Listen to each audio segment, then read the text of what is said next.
오늘은 바른 복음과 다른 복음 세 번째 메시지가 되겠습니다. 이 갈라디아서 전체 흐름을 보면 순수 은혜 복음이냐, 혼합된 율법이 섞여 있는 잘못된 다른 가르침, 다른 복음이냐, 거기에 대한 얘기입니다. 오늘 이 큰 주제 안에서 오늘 메시지는 믿을 때 우리는 율법의 저주에서도 이미 해방이 됐다 뿐만 아니고 율법 자체로부터도 해방이 됐다. 오늘 그 얘기를 좀 여러분과 더불어 나누고 싶어요. 오늘 메시지를 잘 몰라버리면 평생 동안 주를 위해 산다 그래도 성령의 이끌림으로 주님을 섬길 것이 아니고 육신을 동원하게 돼요. 인간의 의지와 노력을 동원하게 돼요. 이걸 바로 육신적인 삶이라 그래요. 왜냐하면 히브리서 7장 16절에 말한 것처럼 원래부터 모세율법 자체가 육신을 준 법입니다. 너 인간의 노력으로 그래 살아봐라. 그래 살 수 없을 것이다. 넌 죄인이다. 절망이다. 예수님을 만나야 된다. 바로 그 목적으로 준 거예요. 그런 차원에서 요담 시간에는 성령을 따라 행함이라는 마지막 메시지를 텐데 그 메시지하기 앞서서 이 해방된 거 너무 중요한 얘기입니다.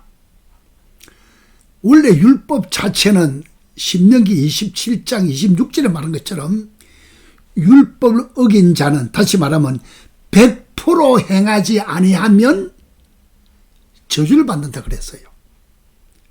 이 저주가 해결돼야 되잖아요. 저주로부터 속량받아야 되잖아요. 그런데 성경 우리에게 말하기를 신명기 21장 23절에 보면 나무에 달린 자는 하나님의 저주를 받은 것이나 나무 자체가 십자가 자체가 저주의 상징입니다. 지금 믿는 우리에게는 놀라운 축복의 상징이죠. 구원의 상징이죠. 천국 소망의 상징이죠. 그러나 2000년 전 예수님 당시에는 나무는 십자가는 저주의 대표적인 상징이었어요. 자, 그럼 이 시간 우리가 율법을 어기며 무슨 저주를 받았느냐? 인간이 아담으로부터 죄를 지었잖아요. 또 율법을 줬잖아요. 율법으로 산 자가 역사상 하나도 없잖아요. 창세기 2장 17절에 보면 죄를 짓는 자는 죽으리라. 하나님과 교제가 끊어지는 영적 사망, 영원한 저주입니다. 또 신명기 28장에 보면 율법 어길 때 주로 무슨 저주냐? 질병입니다. 그 질병이 많이 나와 있어요. 그 놀라운 것은 그렇게 오랜 전에 기록된 성경인데 지금 질병 내용을 보면 지금 우리가 느끼고 주변에 나타나는 그 질병들이 그 안에 다 들어있어요. 세 번째는 역시 신명기 28장에 보면 율법 어김으로 인간에게 저주로 가난이 왔어요. 요약 정리하면 율법의 저주는 첫째는 영적 사망이다. 둘째는 질병이다. 셋째는 가난이다. 여러분 어떠세요? 하나님 없는 교제가 끊어진 영적 사망, 질병, 가난을 쏟아부어 버리면 뭐 얘기는 끝나잖아요. 뭐 인생이 뭐 소망도 없고 뒤죽박죽이고 삶의 의미도 없고 완전히 절망, 완전히 저주다 그 말입니다. 그런데 예수님께서 십자가에서 대신 저주를 받아주셨다. 나무에 달렸다. 저주의 상징이다. 저주를 다 감당해서 이미 처리해 주셨다. 이게 복음의 메시지입니다. 복음의 핵심입니다. 첫 영적 사망은 요한복음 5장 24절에 말하는 것처럼 믿는 자는 이미 심판에서, 사망에서 완전히 해방받아서 영생을 얻었다. 아멘 되시죠? 영원한 생명, 저주에서 해방을 받았어요. 생명을 누리게 됐어요.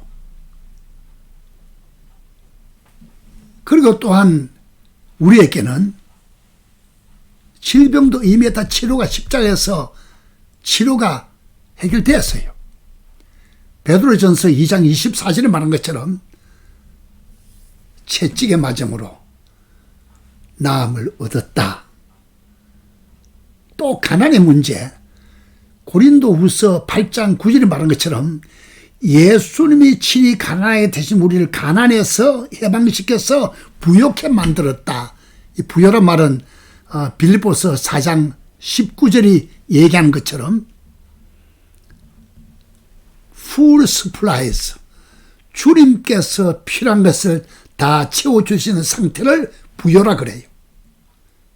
그러니까 예수님이 십자가에서 저주를 대신 받아 주심으로 영적 사망에서 영원한 생명으로, 질병에서 건강으로, 가난에서 부요로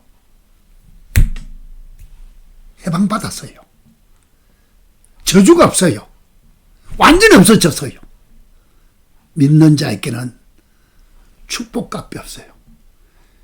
우리 영생을 얻은 것도, 건강을 유지하는 것도, 신유 역사도, 기도 응답으로 되어지는 모든 축복들도 근본 근거가 십자가의 저주로 말미암아 예수님 대신 받아 주심으로 말미암아 우리를 해방시킨 겁니다.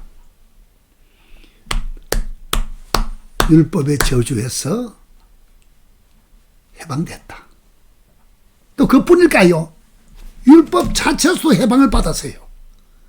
우리 보십시다 한번. 갈라디아서 3장 19절입니다.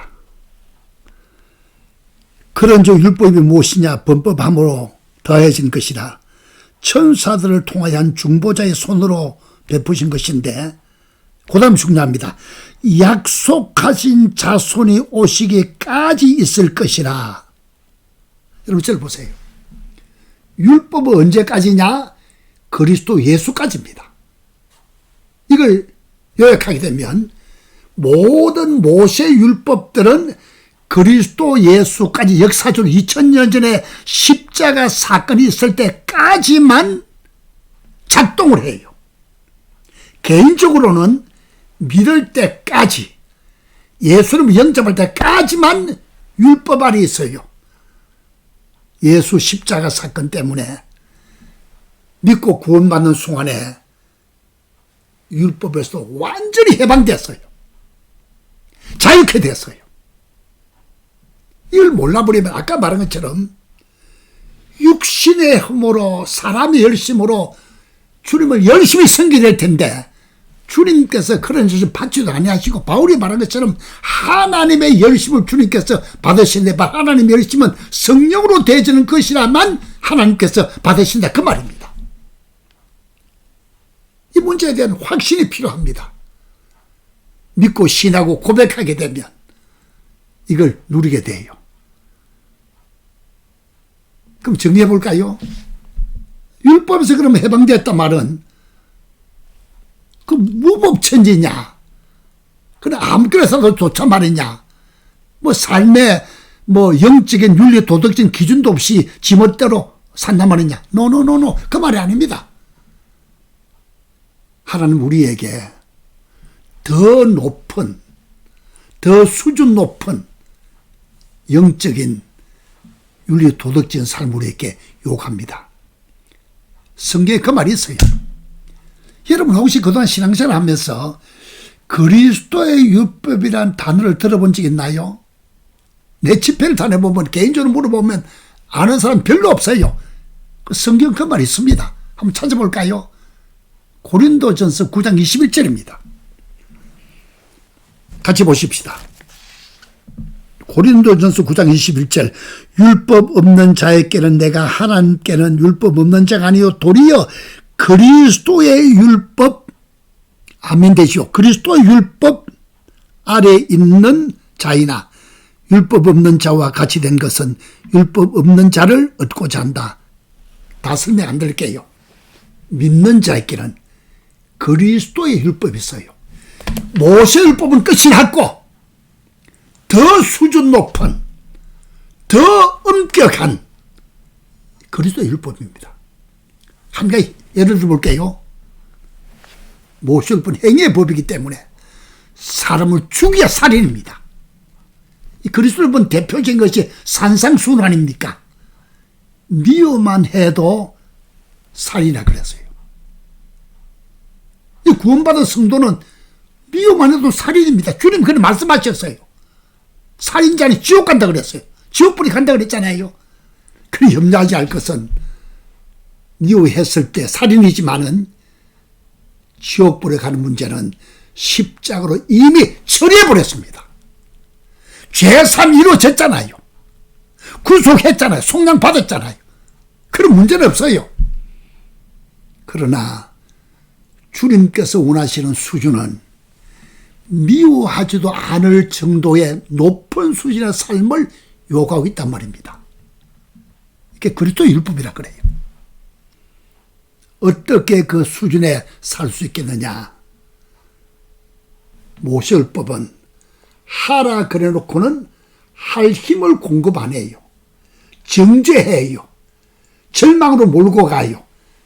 저주로 몰고 가지만 그리스도 율법은 하라 그래놓고는 내 안에 계신 그리스도가 나를 통해서 대신 살아주신 겁니다. 요걸 새 언약이라 그래요. 아멘 되시죠? 그렇게 되어지는 과정을 생명의 성령의 법이라 그래요. 정리할게요. 믿는 우리는 죄삼 거듭남 구원 받은 믿는 우리는 율법의 저주에서 해방됐어요. 율법 자체로부터도 해방됐어요. 우리에게는 더 수준 높은 그리스도의 율법이 있습니다. 생명의 성령의 법으로 내 안에 계신 그리스도가 대신 살아줌으로 새 언약이 이루어짐으로 그 수준의 높은 수준에 살도록 만들어 주시는 것입니다. 너무너무 좋죠? 이게 크리스찬 라이프요. 제자의 삶입니다. 영의 인도를 받는 거, 육신을 동원하지 않는 거, 성령님의 인도를 받는 문제, 다음 시간 또 말씀드릴게요. 감사합니다. 아멘.